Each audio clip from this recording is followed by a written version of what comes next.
എല്ലാവർക്കും നമസ്കാരം. Mile stone മേക്കേഴ്സിന് ഏറ്റവും ഇമ്പോർട്ടന്റ് ആയിട്ടുള്ള ഒരു ഡേ ആണ്. ഇങ്ങനെ ഒരുപാട് നാളിന് ശേഷം ഇതാ ഞാനും മൈൽ സ്റ്റോൺ മേക്കേഴ്സിൽ എത്തുകയാണ്.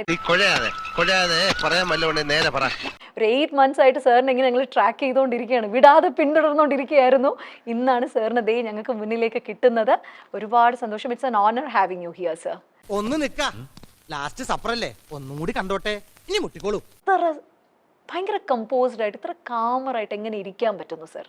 അല്ല, അത് സ്വാഭാവികമായിട്ടിരിക്കുന്നതാണല്ലോ. നിങ്ങൾ എന്തെങ്കിലും പ്രശ്നം ഉണ്ടാക്കിയാലേ ഞാൻ കാമല്ലാതാവണ്ടുള്ളൂ.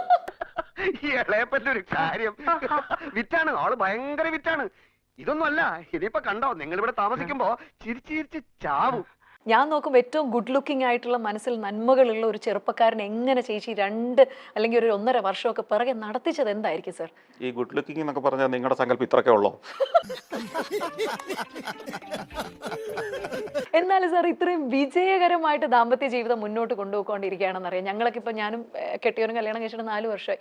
ഞങ്ങളുടെ ഈ ഏജിലുള്ള കല്യാണം കഴിക്കുന്നവരോട് സാറിന് ഒരു അഡ്വൈസ് തരാൻ പറഞ്ഞാൽ സാർ എന്തായിരിക്കും തരിക? നിങ്ങളെപ്പോലുള്ള കുട്ടികളോട് കല്യാണം കഴിക്കേണ്ടതേ ഞാൻ പറയുള്ളൂ.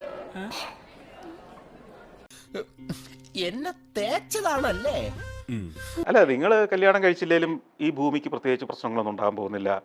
ഈ കേരളത്തിൽ വലിയ പ്രശ്നങ്ങളൊന്നും ഉണ്ടാകാൻ പോകുന്നില്ല. സമൂഹത്തിലൊരു പ്രശ്നം ഉണ്ടാകാൻ പോകുന്നില്ല. അപ്പോൾ നിങ്ങൾ കഴിച്ചില്ലെങ്കിലും ഞങ്ങൾക്കൊന്നും ഒരു കുഴപ്പമില്ല. ഞാൻ നിന്നോട് പറഞ്ഞില്ലേ, കേരളത്തിലെ ആമ്പിള്ളേരെ അണ്ടർ എസ്റ്റിമേറ്റ് ചെയ്യുന്നത്. സംഗതി 6 പാക്കും കൂർത്ത മുടിയൊന്നും ഉണ്ടാവില്ല, പക്ഷെ കളിക്കാൻ നിന്നാലേ ഇതുപോലത്തെ മുട്ടം പണി കിട്ടും. സാറ് പറഞ്ഞത് ഞാൻ വേറൊരു രീതിയിലാണ് വായിച്ചത്. നിങ്ങൾ കല്യാണം കഴിച്ചില്ലെങ്കിലും ഞങ്ങളെ പോലുള്ള ആണുങ്ങൾക്ക് ഒന്നും ഇവിടെ സംഭവിക്കാൻ പോകുന്നില്ല, അത്രയും ശല്യം ഞങ്ങൾക്ക് കുറഞ്ഞിരിക്കും. അതാണോ സാർ? വേണേലും വായിച്ചോളൂ.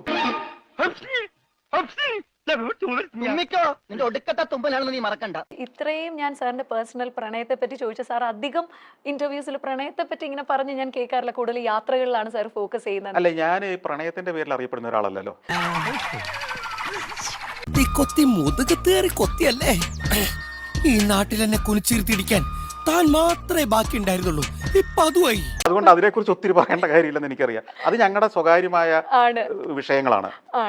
ഞാൻ പ്രണയിക്കുന്നത് എങ്ങനെയാണ്, ആ പ്രണയത്തിലെ ഓരോ സെക്കൻഡും എങ്ങനെയാണ്, ഇതൊക്കെ നാട്ടുകാരോട് പറയേണ്ട കാര്യമുണ്ടെന്ന് എനിക്ക് തോന്നിയിട്ടില്ല. അപ്പൊ മുതലാളിക്ക് ഇത്ര നേരമായിട്ട് മനസ്സിലായില്ലേ, ഇവൻ പൊട്ടനാണ് മുതലാളി. ഒഴിവാക്കാമായിരുന്നില്ലേ? എഞ്ചിനീയർ ആണ് സർ. ഞാൻ സിവിൾ ആണ്. സിവിൽ എഞ്ചിനീയറിംഗ് 4 വർഷം പഠിച്ച് സൈറ്റിലൊക്കെ നിന്ന് പണിയെടുത്ത ഒരാളാണ് സർ ഞാൻ. ഇതാണ് നമ്മുടെ വിദ്യാഭ്യാസം. എവിടെ ഇതൊരു നടക്കി പോണ ലക്ഷണില്ല. ഞാൻ ഇവന്റെ 2 വാങ്ങിച്ചിട്ടേ പോവുള്ളൂ. ഒരു 16ാമത്തെ വയസ്സ് തൊട്ട് ഇതിന്റെ നർച്ചറിംഗ് ആണ് കിട്ടിയിരുന്നെങ്കിൽ മേ ബി വേറൊരു ലെവലിലേക്ക് നമുക്കൊക്കെ സ്റ്റെപ്പ് ചെയ്യാൻ നേരത്തെ പറ്റുമായിരുന്നു. നിങ്ങൾ കേരളം വിട്ടു പോവുകയും കേരളം രക്ഷപ്പെടുകയും ചെയ്തേനെ.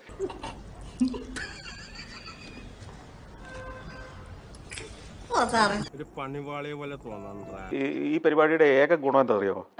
പൊതുവെ കേൾക്കാത്ത ഒരു പുകഴ്ത്തിൽ കുറെ നേരം എനിക്ക് കേൾക്കാൻ പറ്റുന്നു എന്നുള്ളതാണ്. സാറേ, എനിക്കൊരു വട്ടപ്പേരുണ്ട്. പുകഴ്ത്തിൽ അല്ല, തള്ളിസ്റ്റ് എന്നാണ് എന്നെ. ആണല്ലേ? കാരണം അതെനിക്ക് മനസ്സിലായി.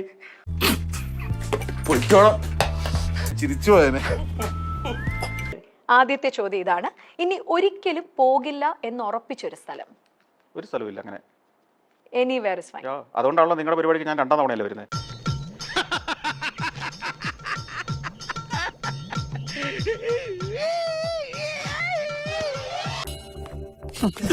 ഇതിനാണ് അവനവൻ പാരാന്ന് പറയുന്നത്.